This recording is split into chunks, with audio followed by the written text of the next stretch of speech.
trip.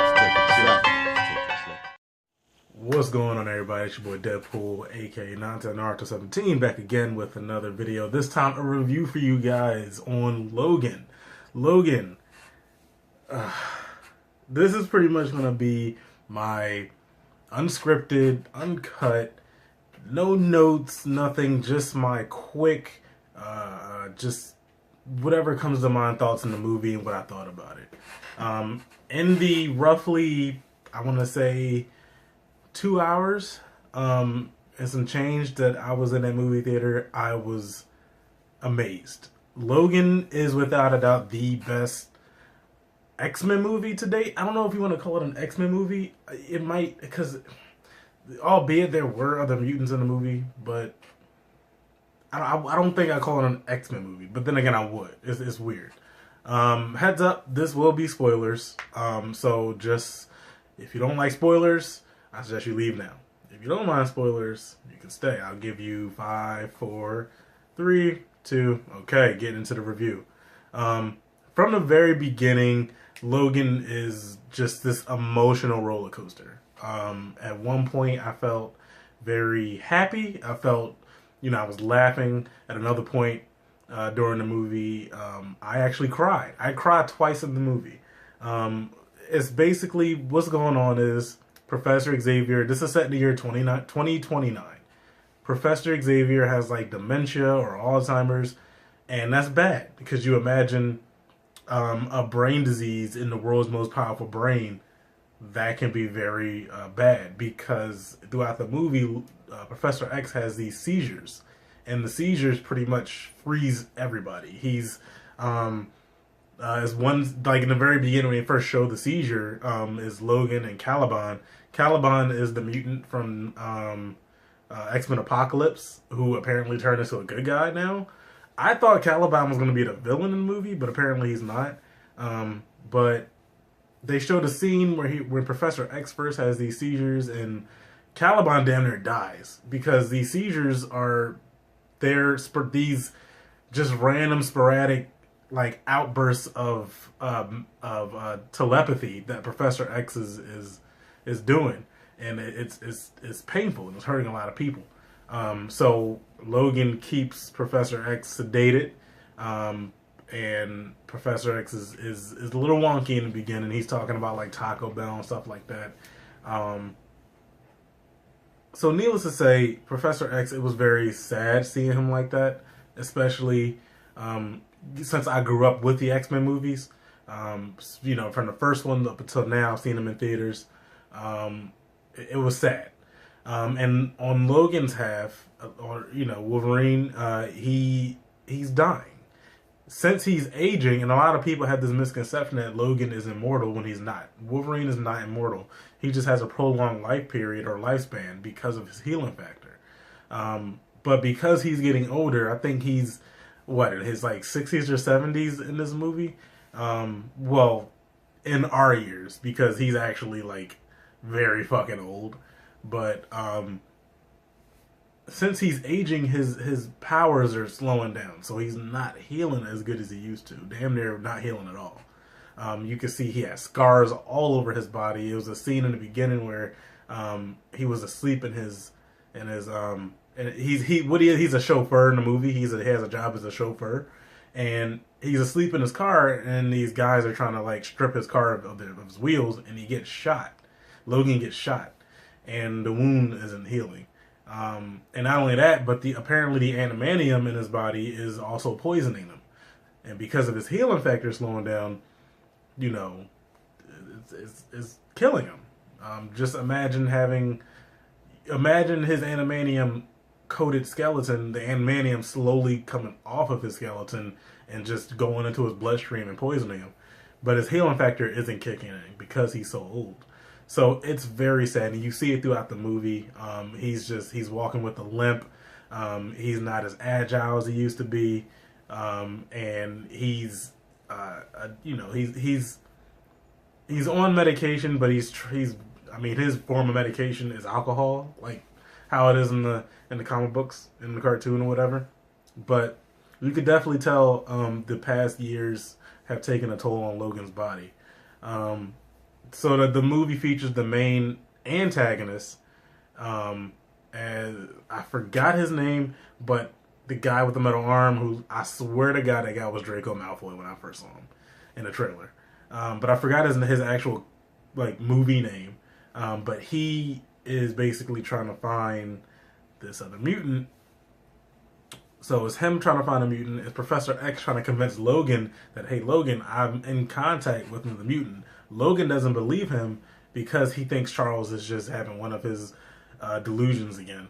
But Charles is indeed obviously not having a delusion. He knows that this other mutant exists. And let's just say it comes to a point where Hugh Jackman's acting and Patrick Stewart's acting are just top notch. And I really wish, I want Hugh Jackman to get an Oscar for this.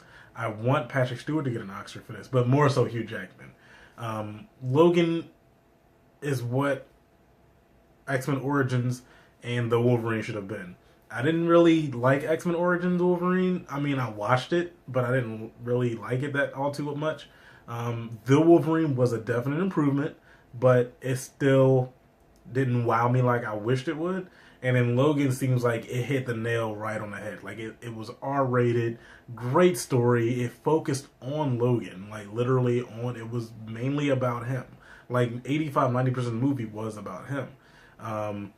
You know, we had Professor X, but, you know, they were talking about, it was a lot of references to the past X-Men movies. I was really hoping for a Deadpool reference. I don't know. I was hoping for it. I mean, he has to know Wade exists. But I was hoping for a Deadpool reference. And by the way, the beginning of Logan, Deadpool teaser trailer. I've already seen the trailer, so I'm not going to do like a video reaction or whatever on it.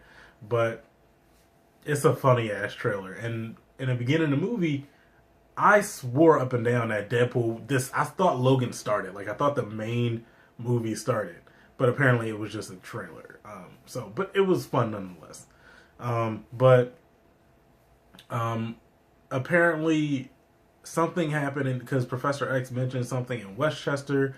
Westchester is a location where the mansion was located, the school for gifted youngsters. And he mentions that he killed a lot of people. So I'm assuming that they don't really confirm it, but I'm assuming that Professor X had one of his mental seizures for the first time, and he killed like everybody. Like Professor X probably killed like Jean Grey, Cyclops, probably killed everybody basically. Because throughout the movie, Logan keeps reminding us that, hey, there's no more mutants. Like apparently this world, there's no more mutants, or so he thinks.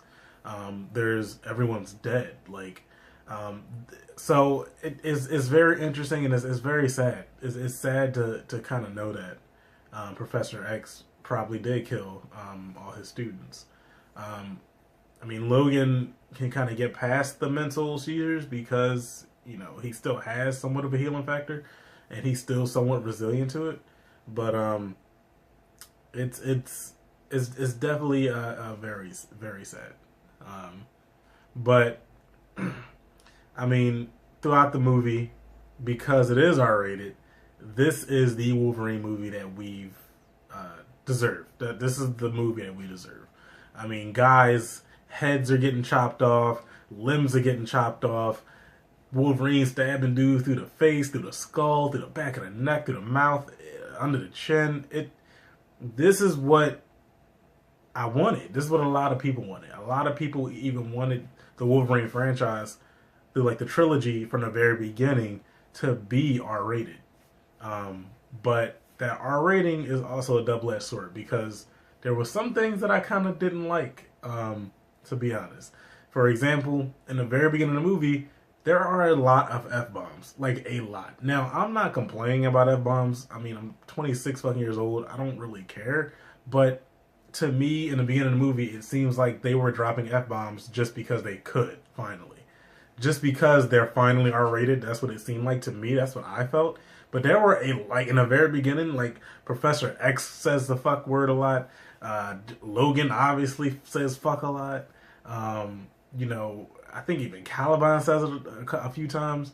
But there's definitely a lot But it kind of, and this is why I think they kind of did it just because they could, because it kind of stops towards like, as the movie progresses, the F bombs just kind of like slow down. But it's a lot of like in quick succession of each other. There are quite a few. So that's really my main issue with it, and then maybe the fact that they didn't confirm what happened to the other mutants. Like, and maybe they did, but I just personally don't remember. Like, they didn't actually confirm it. The theory is that Professor X killed mainly all of them, but they didn't. I don't think they actually confirmed that he killed them. So I would have loved a little bit of confirmation.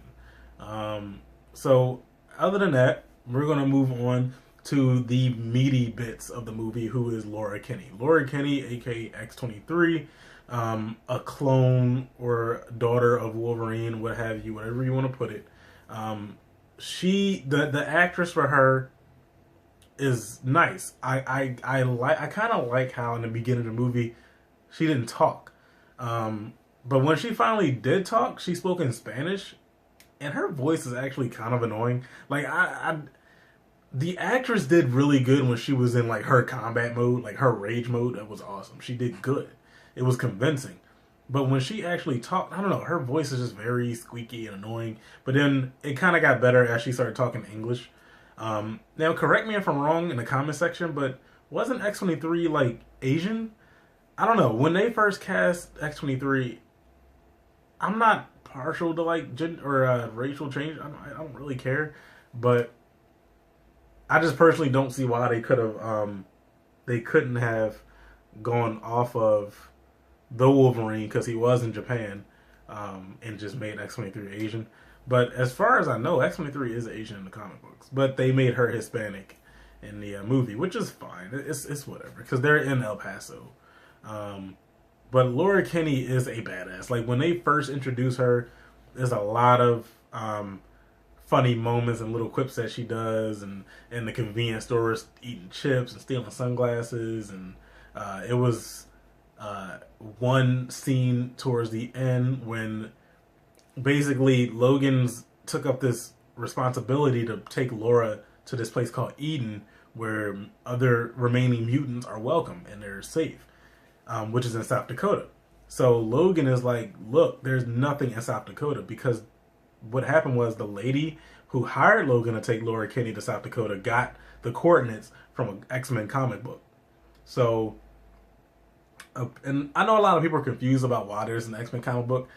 The X-Men comic book was confirmed to be non-canon with real-life comic books. That comic book was specifically made for Logan. So just so you know. So there's no confusion. The mutants have since died out, so I'm assuming someone just decided to make a comic book, like how they do in real life. But apparently the coordinates were from a comic book, and Logan found out, and so he just assumed it was fake. So he's trying to tell Laura, like, look, this is fake. She's sitting there telling him, no, we need to go to South Dakota. Let's go to South Dakota. At one point, she like punches him in the face. I'm like, God damn, this is the little female version of Logan. She did such a good job of reminding us what Logan used to be when he first started out in X-Men 1. And that, to me, hit home. Like, that was really a nostalgic piece for me. But Laura is a badass. I mean, she takes no shit. When they sent the dude to go after her to handcuff her, she cut his head off, rolled it back at the guy's feet, took her book bag off, and the two blades came out, and she slashed the dude's neck. And then, here's one thing that I didn't think they were going to do. Just because a lot of movies are very... They like to change things up, but they actually did give her foot claws. That was awesome. Very nice, James Mangold. That was just amazing what you did. So, and it's the little things that kind of get me hyped. So they gave her foot claws. She's slashing dude with the foot claws, and it's just awesome. Now, here's another issue that I kind of had. The main problem for Logan, like as for him, was a clone of himself. Not Laura, but there was an actual Wolverine clone, which was manufactured to be him, to be better than him. But I think we could have done without him. I don't know. He kind of came in and then left so quickly. You know what I'm saying? That's what I felt to me. He came in, he had some serum injected into him to help his healing factor because he got shot in the head. Apparently he doesn't have adamantium, so I don't know. but it was just weird. It's just like he came and he just left, like then he died. It was strange. Um, then another issue I kind of had at the very end when the kids are running through the forest, they didn't start using their powers immediately. Like I would assume that to defend themselves, they would have just started using their powers automatically, but they didn't start using their powers till like the end or whatever. But it is what it is. But the Wolverine, I'm gonna call him Negative Wolverine. Negative Wolverine pretty much killed Logan. But before that, Charles Xavier died. And this is the part where I cried because Charles, to this day, like right now, it's still affecting me. Like I literally teared up in the movie theater. Like my girlfriend sitting next to me, and she's comforting me. You know what I'm saying? And I'm just like tearing up, and it's just so sad because he said something. I can't remember what he said, but he was in the back of the pickup truck, and he passed away. At the end of the movie, Logan died. Logan he sustained wounds that his healing factor couldn't keep up with, and he died. But before he died, he took the serum that Negative Wolverine took, and he was in his prime again, so to speak. So that was a nice nod. It was a nice final act before his last role. And he's slashing dudes. Him and Laura are just like working tandem together. She's jumping off his back. He's slashing guys. And it just was a very heartfelt moment, especially when he died. Hugh Jackman, Patrick Stewart, from the bottom of my heart and from the bottom of a lot of comic fans' hearts, thank you guys for your undying and your consistent dedication to these roles. As you know, there have been 3 Hulks, 3 Spider-Men, a lot of Batman, a lot of Superman, but there's only one Wolverine, man. Only one. And he played that role for 12 plus years, So thank you. Thank you for that. And, obviously we wish you the best of luck with whatever future endeavors that you two pursue. And we assure you the next generation of mutants will be, they'll be awesome. They'll definitely be awesome. Obviously, Laura Kinney and these other mutant kids are going to probably have their own X-Men team. So I wouldn't be surprised, honestly, if that were to happen. I know we're going to get an X-Force movie soon, so maybe Laura Kinney will reprise her role in the X-Force movie. It's pretty obvious she's going to be the new Wolverine for maybe the next 15, 20 years. So if they continue to make X-Men movies, I know there's a Phoenix Saga movie coming out, Dark Phoenix Saga, X-Force, Deadpool 2. So those are the only 3 new X-Men movies I personally know about.